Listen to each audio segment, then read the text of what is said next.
Hello mates, welcome to the birth of it all. Welcome back to my YouTube channel. And to those of you who are constantly here, constantly showing me the support and engaging. Thank you so much, you guys. And to those of you who just stumbled upon my cute self, welcome. Right, I'm still getting used to the back camera situation, but anyway, today we are doing a Q&A. I posted a Q&A on Instagram, and I will be answering questions, and then I did clusterize them into different parts. Like there's your basic, your interesting question, your relationship dynamics, and your family dynamics and traumas. So that's what I will be answering today. You guys are going to get to know me on a deeper note. So yeah, let's get into today's video. Okay, as per YouTube standard, one must have an introductory video. So this is basically the introduction video we are getting on today. So I'm gonna start with the basic questions. What is your name? My name is Kilebohile. I'm age 26. Yeah, I'm 26. Oh my god, I almost said 24. I don't know why, but I'm 26. What do you do for a living? Well, guys, I'm finding my feet. The next minute I'm working, the next minute I'm not. Like I'm just hopping in and out of things. But yeah, what did you study? I'm a commercial product, so I did study public administrations and business administrations. The red and one church, Valentine ones. That's where I'm located. That's where I'm situated. Headquarters. Okay. What is your favorite thing to do? I love being with my friends. I love being with my family, yes. But I enjoy my friends' company. I enjoy being in spaces where I can completely be myself. Yeah, I enjoy. What do I enjoy, guys? Like, why is these questions tricky now? How do you de-stress? So it depends on the amount of weight on my shoulders. So if I am like super stressed out and I have the sense of wanting to control something or have a control over something, I sweep the yard.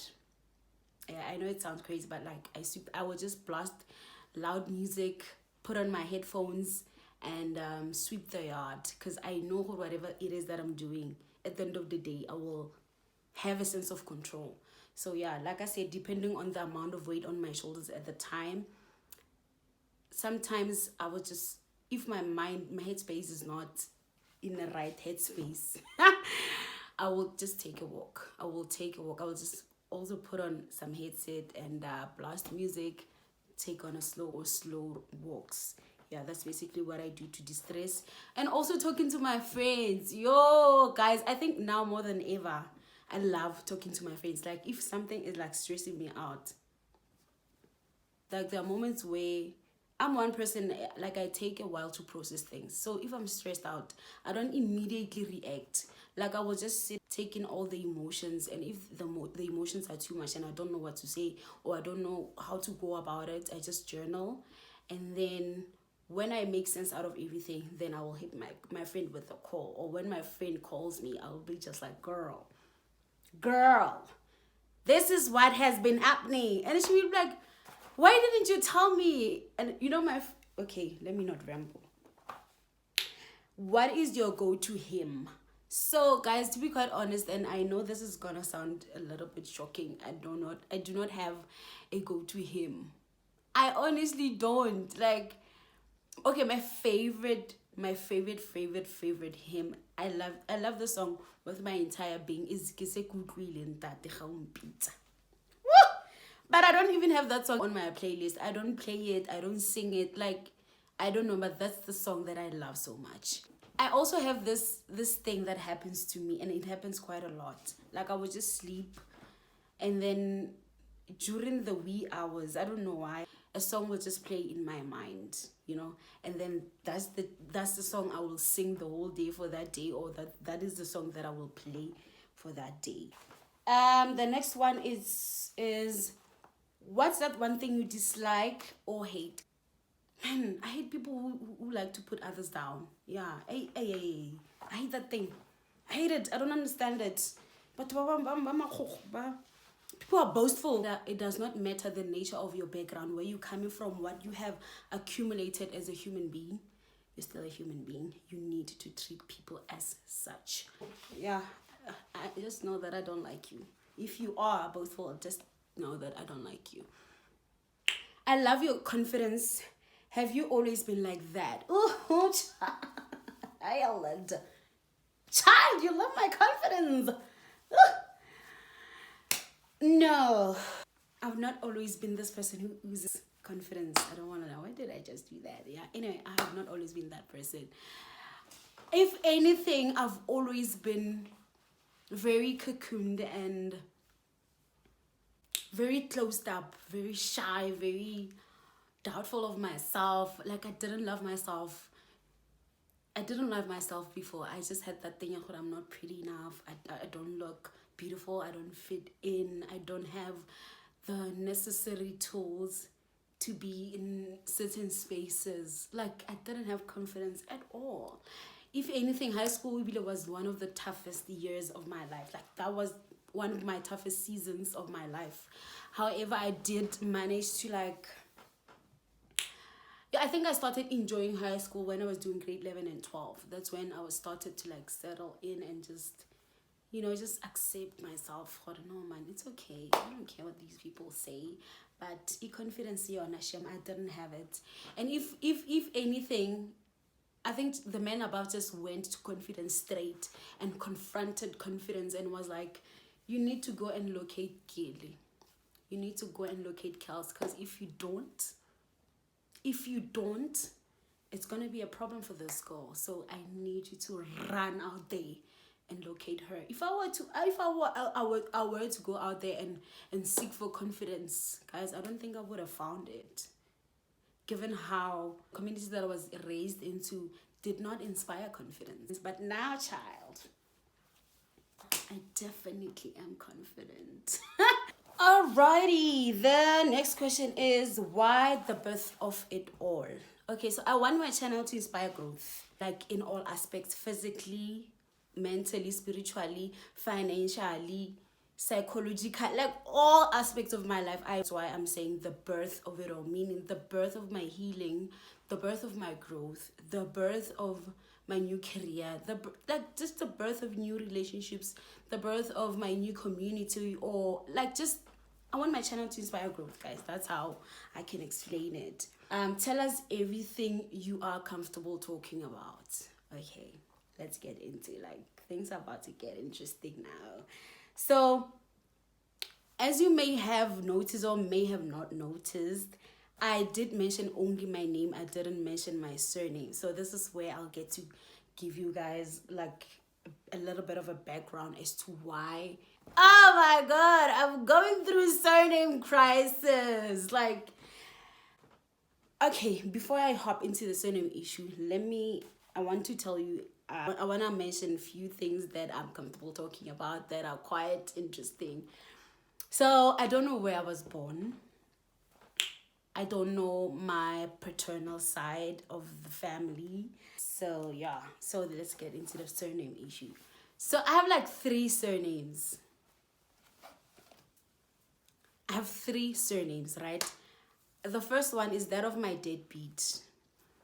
The second one is that of a man who stepped in, who loved me very dearly, whom I loved so much, my late dad, like my late stepdad. And then the third one is the surname that we are popularly known as. However, we don't have the legal right to use the surname as of yet. And I don't know if we will ever be, but like, okay, I have like 3 surnames. So this first surname that I can't use, that is supposed to be mine, like rightfully, legally, and biologically so, I don't have access to it because of whatever that had happened between the folks.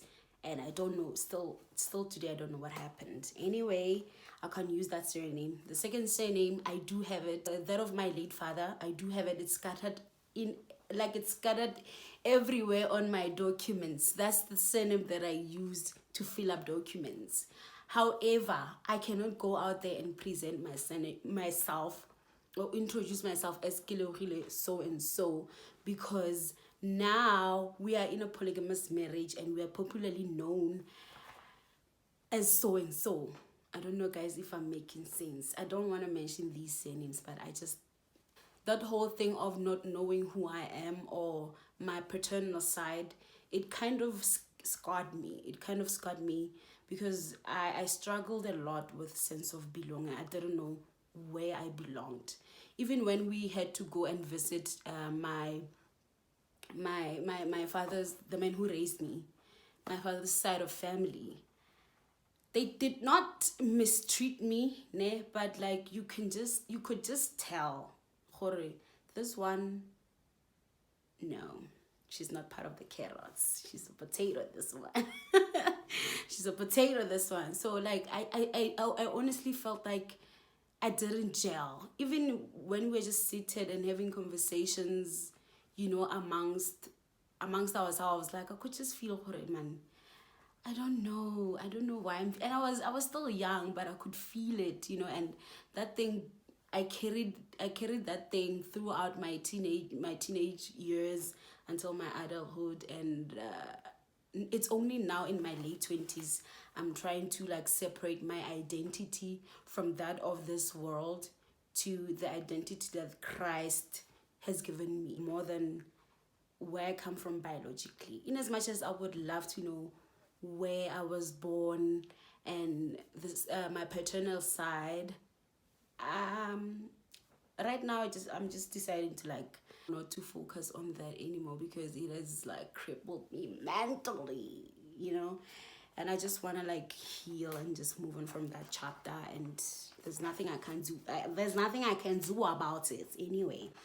So what advice would you give your younger self? I would tell my younger self to vocalize it herself. Does not matter, like, don't bottle things up. I would tell her that.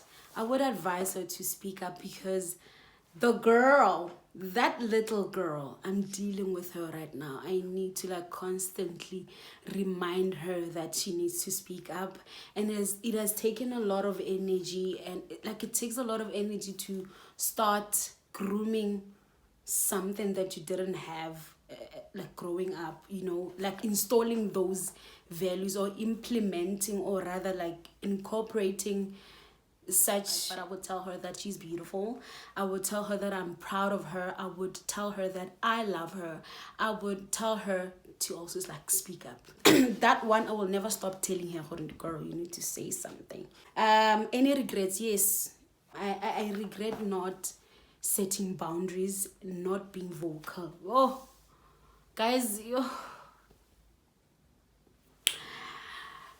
okay, and also like this is quite tricky because I was a kid. I didn't do this deliberately. So there was no way in a black household, guys, in an African, what? You set boundaries in whose house? You know, so it was a dilemma of some sort. I think if I tried to like speak up, if I tried to vocalize things, I think a lot of things wouldn't have happened, or I wouldn't have turned out to be this person that I am today. It's a lot of work to start healing your inner child while in your adulthood. I'm trying to like now I have completely transitioned into womanhood. I'm supposed to be navigating my adult ages, but now I'm like trying to heal that little girl, which is like, it takes a lot of energy. Like it takes a lot. Anyway, who is your bestie and what do you guys have in common? So as you guys may know, if you watch this channel, you will know who my bestie is. Kiki. Yes, I do have a bunch of friends now. However, like my bestie, my childhood friend, the one that's been in my life over decades. Yeah, that's my friend, that one. Okay, the things that we have in common. So my friend and I, we share the same fundamentals. We share the same okay, we share most of the sentiments. We are like, we share the same values. So I think our friendship is rooted in values, morals, you know, and all of like those things. But like when it comes to interest, my friend and I are quite the opposite. I don't want to lie. Kia and I are quite the opposite. She will go to the salon and I will just do my hair, and she will keep her relaxed hair. I will keep my afro. My friend, she has her own colors. She's very colorful. I'm not colorful. Between my friend and I, she is so bubbly. Like, she has that welcoming aura. She's very, very, very, very friendly. Yeah, she's very friendly. While else me, I'm yo. I have a resting face that is not welcoming. And it's not like I'm not welcoming, but like I think my resting face betrays me. Let me show you. So how would you approach someone like that? My friend and I, we are quite the opposite. My friend and I, we are quite the opposite. We just share the same values, sentiments, and all of those things. What is the difference between the God that you pray and the one in the Bible? Bathong.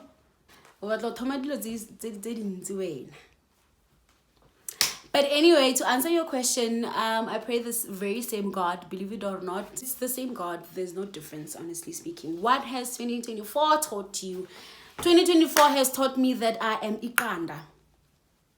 I'm just not like a Grot man yet, but I am Ikanda. 2024 has taught me that I am an egg. Oh! Like 2024 has showed me and has taught me that I cannot handle any of this life thing by myself. That used to be my mentality, where I can do anything, like I don't need a man, because I was so bitter. But now I'm just like, no, I need masculine energy. I need masculine energy in my life to lead me, because I think I've tried to my capacity and like I'm exhausted. Like I'm exhausted, child. I need that in daughter to step up and say, Mama, I want my job just to be here, Baba.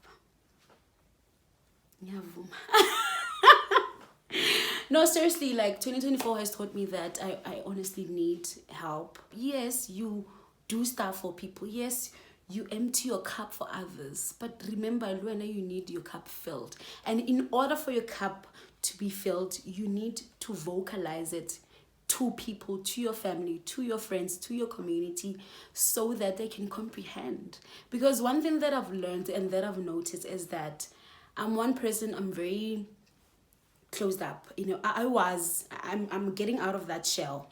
And I just felt like, just because I'm doing something, just because I'm pouring into your cup, I just magically expected you to also to refill my cup as well, you know. Well, else at that time I didn't even communicate that.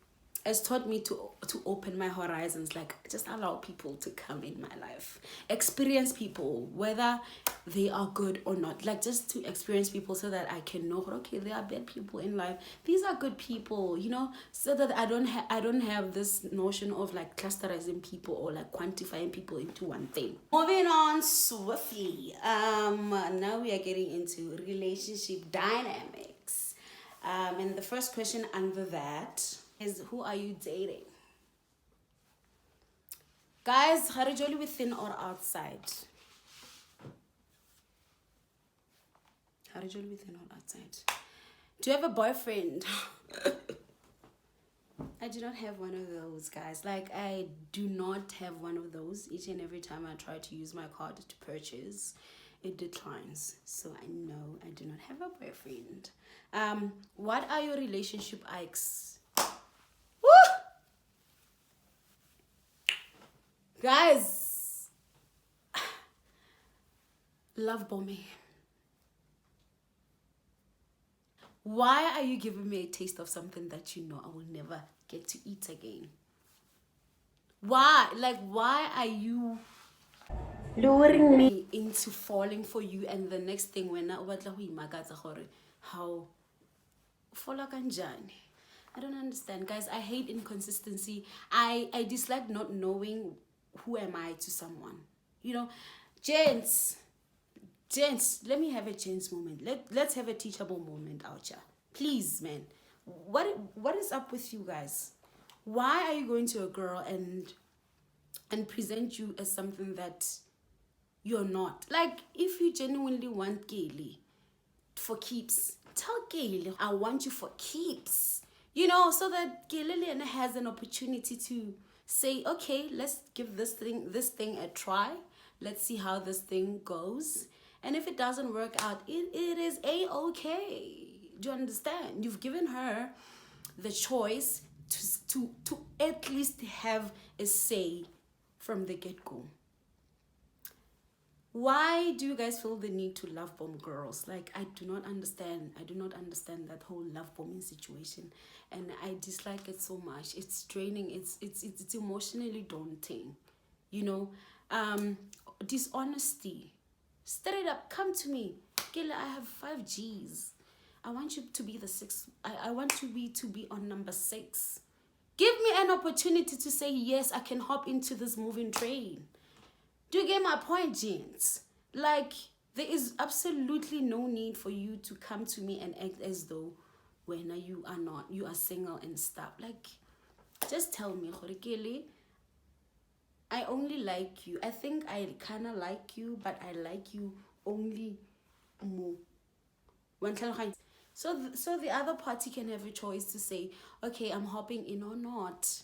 I don't like how it feels, and I wouldn't even recommend it to anyone. Like, I honestly wouldn't recommend it to anyone. I remember there was this one guy who was like to me, can we be friends with benefits? And I think till today I respect the gent, because he was straight up, and he straight up said, okay, so this is my situation. I have a girl that I can't get over, and I like you. I love you. I like you, you know. But I still love the other girl as well. I can't let her go, and she still is my ex, you know. And I kind of want you, and I kind of want her as well. So because I'm hurting, because I'm confused, how about you and I just stay friends with the benefits? Let's be friends and reap the benefits. And I was like to the guy, no, how can I do that? I'm not effed up like that. So I had a choice to say no or to say yes. But I said no, you know. But I respect the guy, because he was upfront about it. He said, this is what's happening. So are you hopping in or not? And I was like, no, we'd rather be friends. And we were friends, good friends for the longest time, until the friendship dissolved in jail, like, you know. Anyway, do you believe in marriage? Guys, I'm a firm believer of marriage. I love the whole concept of marriage, and there's a lot of negativity around marriages, or around the concept of marriage, especially in the now generation. People are out there, when you're about to get married, there's a lot of judgment. You're still young, when divorce rate. But just because it didn't work for you or for your folks, it does not mean it will not work for other people. Do you understand? So I believe in marriage. Do you believe in polygamy? Guys, hey. Okay, so for starters, let me give you a little bit of a background. I'm a product of polygamous marriage. No, I was not married into polygamy, no.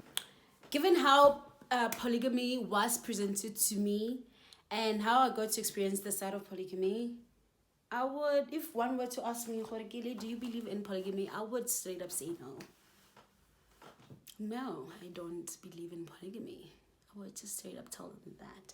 However, I think God, I do believe that God planted this desire in me to be in a polygamous marriage, like, and be the first wife. Reason being, like, for instance, with that same name issue, guys, ne? I think now more than ever we are advanced. And just to put a disclaimer, I know there's different opinions around polygamy, and it's okay if you don't believe in polygamy. It's okay. My opinion doesn't have to affect you. If it triggers you at some point, I really apologize.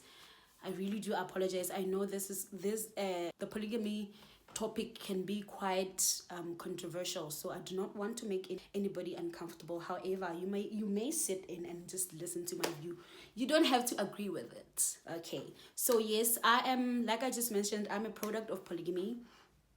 The way polygamy was introduced to me, I just sat down and realized, oh no man, this whole concept of polygamy is not entirely bad. Ish.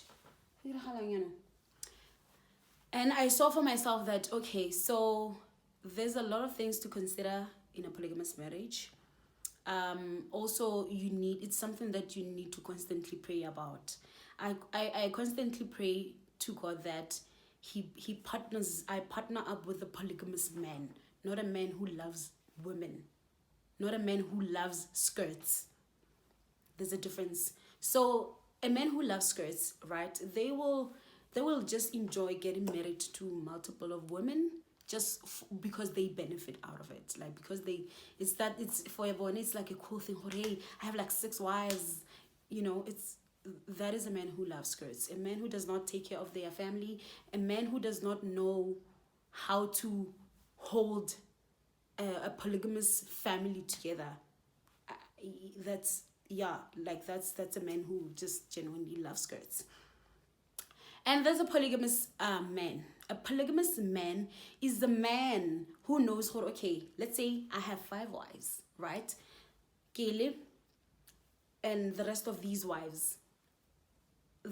Each and every marriage has individual. Like, this man must know, the marriage I have with Kele is mine and Kele's. The marriage he has with the other wives, individually, he must know, okay, this is my woman, this is how he loves to be treated, and create their own family dynamics there, and so on and so forth. And then this man needs to have the means, the capacity to hold this whole polygamy together. It's the same thing as, that umbrella of Jesus Christ, the husband and the wives, or the wife, or Jesus Christ, the husband and the wife, that umbrella. That man must love God. It must be a man who loves God and who understands God's teachings, so that a man who genuinely is after God's heart will know how to love his women, or his wives, not his women. He will know how to handle his households. He will know how to love his wives. So I would love to be partnered up with such a man, because I have an understanding that as a woman, if my husband treats me a-okay, if my husband is doing the things, guys, that I needed to be done, how must I be selfish about it? Like, if munaga untrita top tier, I would love, like, it's so, I know it sounds crazy, but I would love it for other women to get to experience that. And oh my God, imagine me and 3 other wives, to the to really go Greece. We are having dinner, or we are like just relaxing and having a spa date. And we are talking about our husband. We are talking about how that man is doing the things that are needed to be done, and just even talking about him with lower. Man, that's amazing. A polygamous man is like that man has dignity. Even the way he walks. Kabanga, you have like 7 wives, for example, who treat you like a king. Like, you will be a king. I want my man to be a king, guys. I want my man to be a king. And I just want to be that lady who walks beside her and be like, I want to be that first lady, because I think it's like my purpose in life is to generate functional households. I know I come from a very rough household, a household that was quite dysfunctional, and out of it I want to create like functional households, because I know how it feels like as a kid to need your father to need your mother, you know. I know that feeling. So I don't want other kids to go through that. So being planted in a polygamous space or in a polygamous marriage, I will get to execute that. Like, I will get to apply myself in all means possible to create such an environment for our kids, for other women as well, you know. Oh, guys, guys, I love polygamy. I don't want to lie. Like, I know one might say, yeah, she does not know because she's never experienced polygamy and all of those things. But like, guys, if there's God in something, if God is planted in something, no amount of negative energy can't destroy them. So what are your expectations of men? Guys, you know, I honestly, I grew up with the mentality that I don't need a man in my life. Like, I think how men were presented to me again, I think how men were presented to me in my life, I didn't think what a good man actually existed. You know, there are two men who almost made me believe there are no good men out there. The first man is the deadbeat, absent father. That is the first man who ruined half of my life. He was not even there to ruin my life physically, you know, but he managed to destroy a lot of my, like, he managed to destroy a lot of my joy as a kid, like, he robbed me of a father's love. He robbed me of believing that I'm lovable. He made, like, that man, his absence on its own made me feel like I'm not worth it as a girl. There's no way somebody can fully love me. A man can't love me like that. He made me think maybe I'm difficult to be loved. Like, I'm difficult to be loved, you know. And I think right now, more than ever, I'm growing into this person. Like, now I love myself, guys. Like, I love myself to a point I don't depend on anyone to show me love. But I would really appreciate to be shown love. I don't know if you get what I mean. Like, the love that I have is sufficient enough for me not to be dependent on someone else or under there to feel love and to believe I'm loved. No. Like, God loves me, guys. I love myself. I have a community that loves me. And that is enough for me now. So, okay, let's get into this whole drama of these two men who almost made me not believe in the existence of good men. The first one, like I mentioned, is that database. That man destroyed me. How, like, it's only now, guys, to be quite honest with you, in my late 20s, imagine, in my late 20s, that I'm just willing to let him go, and now I have invited God to fill in that void, and then now I'm moving forward. I'm like slowly moving forward and letting go of the fact that I need a father, you know, and it's okay, because I can't force him to be present in my life. It's okay. And I think I've made that thing and a handicap over my life to a point where it's stuck for a very long time. I wasted 10 years of my life. 10 years of my life after high school focusing on this guy. I didn't focus on my school. I didn't focus on school. I didn't focus on my growth. I didn't focus on healing Kaylee, you know. It's only now in my late 20s where I'm trying to find my feet, where I'm trying to navigate my choices career-wise, relationship, where I have to like unlearn the things that I planted in my head. Very negative, when you will never be loved, you are not worth it, you will never win, and then I am starting from scratch, you know. So yeah, the second man who almost ruined my life, my family have no idea. And if they come across this video, I'm sorry, y'all. I'm sorry, y'all. They'll tell you, but I didn't know how. I was still a kid. So 2010, that 2010, we relocated shortly after my mother got another job. Shortly after my mother got transferred to another province in Bopo, Lephalale, because it was a bit rough not having her around Morastenburg. There was just, yeah, a lot was happening. We were schooling there. We only stayed Lephalale for a year. So during that process of my mother being transferred and all of those things, she stayed in an area where it was quite sketchy, that area. It was quite, if Lona Lephalale, if Liti Marapo, extension 4.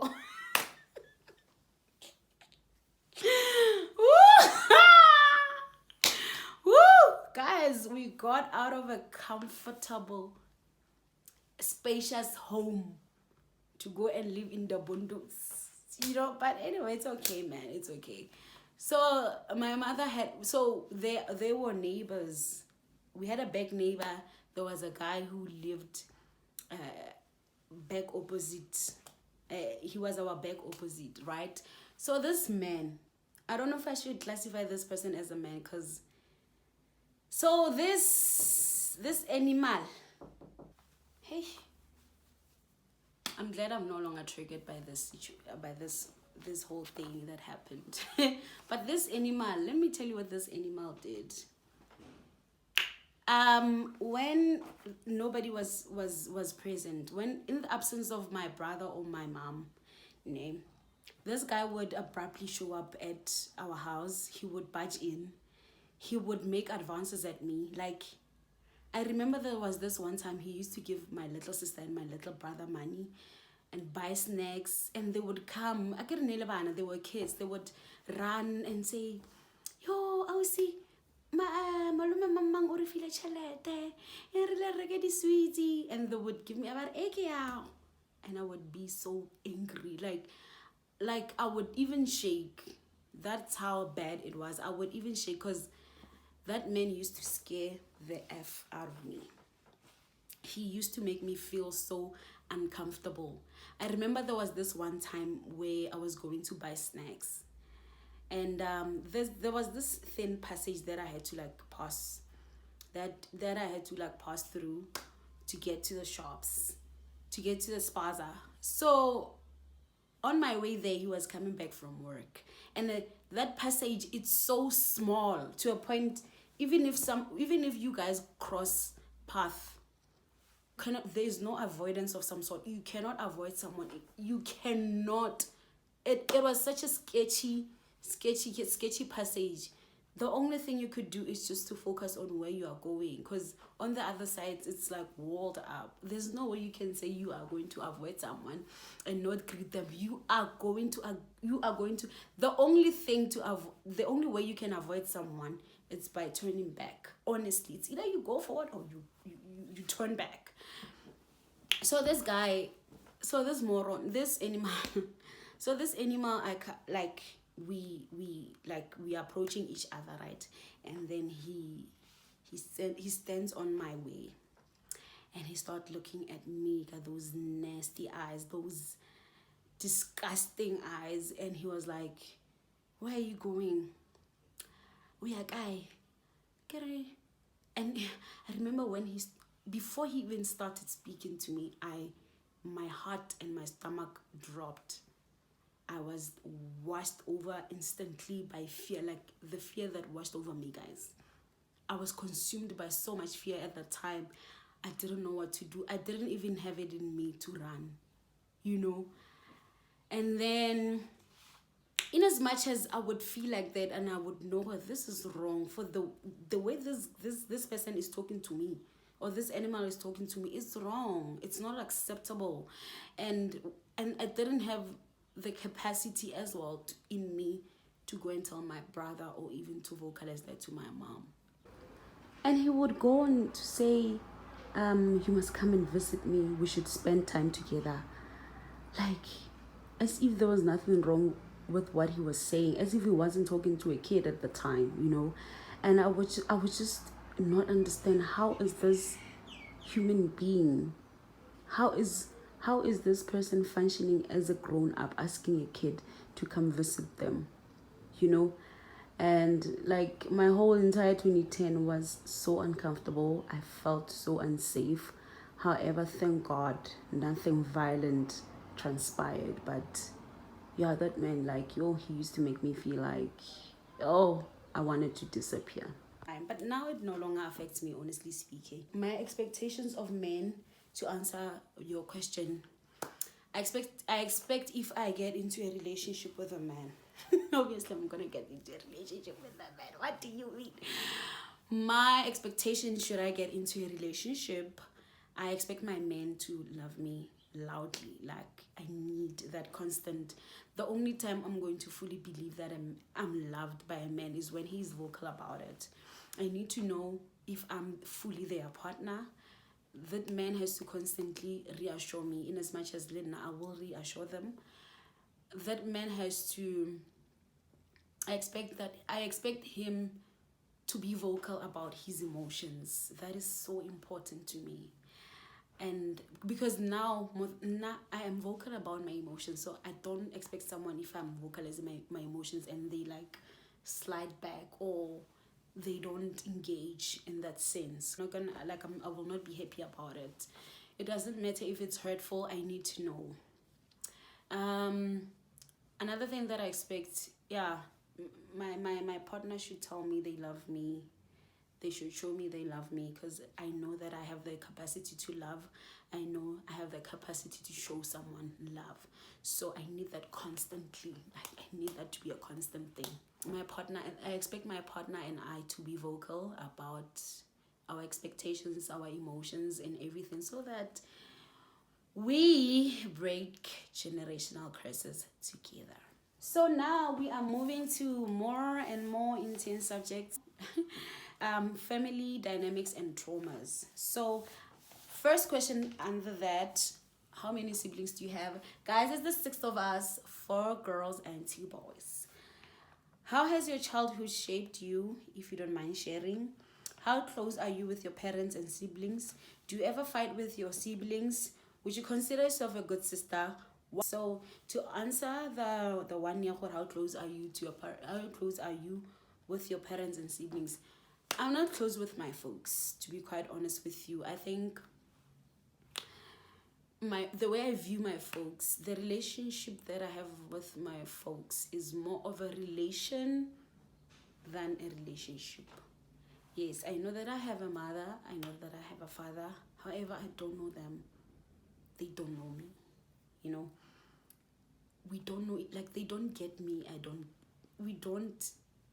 Guys, I don't know. It's a tough one. It's a tough one, but it's something that I've asked God to help me confront, because it's breaking the girl. It's the only thing that's breaking me right now in my life. But anyway, I don't want to talk about it right now. I don't want to dwell so much into it, you know. How has your childhood shaped you, if you don't mind sharing? Okay, so I'm the first daughter. I'm the firstborn daughter. I have an older brother. He's the firstborn, but I'm the secondborn, and I'm the first girl. Meaning that I was practically a semi-primary giver, or if not a primary caregiver to my siblings. Meaning I got to be a mother at the very tender age. I was not one to go outside and go and play with other kids. I was raised to be a responsible child. I had to make sure that my siblings have ate, the uniforms are washed, the clothes are fine. I had to make sure that the house is clean. I had to take care of the household, and I understand why, because the father figure was not present. So as a result, my mother had to be like the father and the mother at the same time.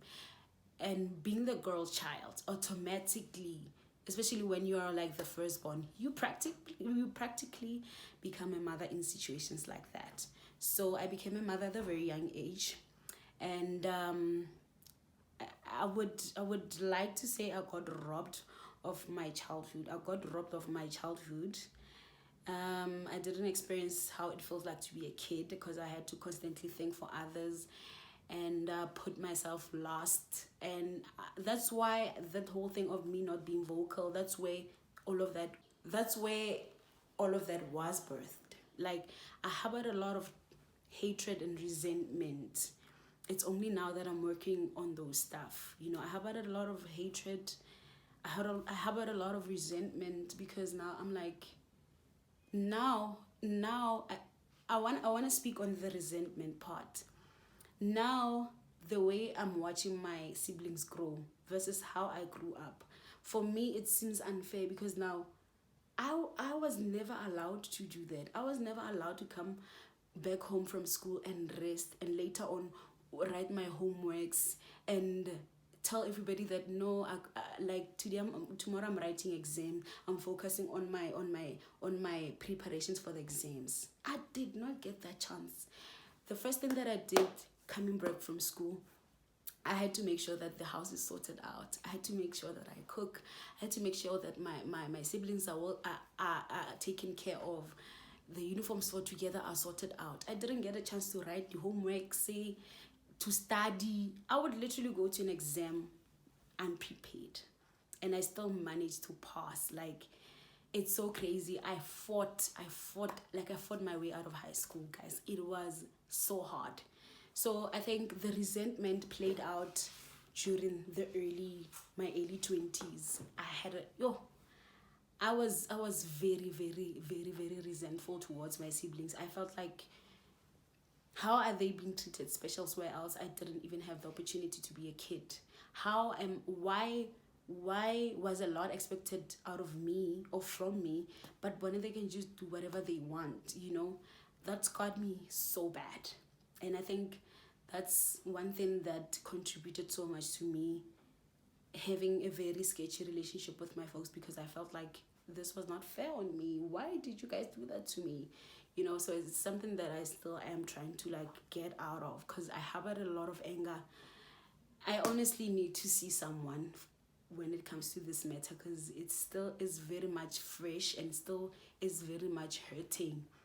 I don't know. I can't just simply move past it. It's so hard for me to move past this one. I don't know. I've prayed, guys. I've tried praying. I'm trying, but it does not. I fail dismally when it comes to this situation. But I do believe that one day God will be graceful, and I just hope this thing eats, because it's out of my system, because kunzima. How has this whole situation shaped me? The way I look at my life, I don't want my kids to not know me. I want my kids to be vocal.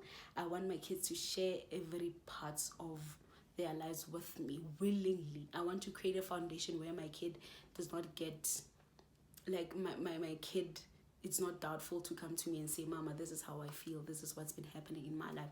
Even in their early stages of life, I want to speak life over my kids. I want to be the parent who speaks life over their child's life. I want to be the parent who constantly reassures their kids and tell them, I love you, my baby.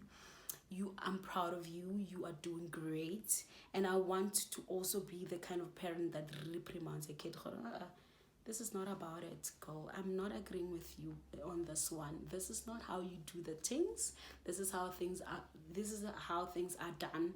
At the same time, give them a platform to make their own mistakes as well. I think that's the mentality that I have now. Do you ever fight with your siblings? Guys, me and my little sister that comes after me, we used to fight. Those fights were, I think they were demonic inspired, because they were quite physical. There was a lot of bloodshed during those fights. My little sister and I used to hate each other. I don't want to we hated each other. And got the rate I could see no, this thing is going to affect us. It's going to affect us in the long run, should we become parents, And I had to pray. I prayed about it. That one I gave to God straight. Please take this one. I can no longer participate in this thing. And shockingly, God instantly intervened, and I was okay. My little sister were okay. My little sister and I, we have a great relationship right now. We talk about stuff. We talk about guys. Like we are free towards each other now. Like we have established a great functioning relationship, which I'm grateful to God. Would you consider yourself a good sister? Now, yes, I can proudly say that I'm a great sis, because I think I have transitioned from presenting myself to my siblings as their mother to their sister. You get what I mean? I used to be their mother before, and I was, very motherly and, very, very sketchy. But anyway, now I'm more of a sister than a mother. So now I can talk to my sisters about guys. We talk about relationship. We talk about a lot of things that sisters need to talk about. So now because I'm the one who took the initiative, they are also tapping into this whole thing of talking to me, being free and all of that, which is amazing. That's why I feel like I was created to break generational curses. I was created to create healthy living households, or creating healthy functional households, because I can see how I constantly am trying with my family. It's only with my folks that it's hard. But anyway, God will intervene. Yes, I consider myself a great sis. The next and the last question says, what are your traumas that happen in your childhood that still affect you psychologically? The need to overcompensate myself in order for someone to see that I love them or I care for them, even though it means that even if it means that I end up losing in the process. So I think, I that whole thing, that's how I embody my love. Like that's how I am able to show love, overcompensating myself. So now I'm so happy right now that I am constantly building a better version of myself, and I have to unlearn certain traits, certain behaviors in order for me to be a healthy person, like a healthy functioning human being. And I'm grateful that now I have a community, I have a community of friends that genuinely love me. And there's this thing, I remember there was this one time my friend asked me to go out with her, and she basically took care of everything, like the bill, and she called me and she asked me, let's go out, and I showed up. All I had to do was just to show up, and she pampered me. I was there, she took care of everything. I felt loved, and I realized, you know what, I don't have to overcompensate myself to feel appreciated. I mean, there are people out there who genuinely appreciate Kelly just for being Kelly, and that was the most beautiful thing ever. Realizing that was very beautiful. I am loved, and I didn't even have to overcompensate myself. So yeah. Guys, if you made it this far, thank you so much for tuning in. Don't forget to like, to comment, to subscribe to this YouTube channel, and also turn on your notification bell so that you can get notified each and every time I drop another bar. Okay. Thank you so much. With love, Kels.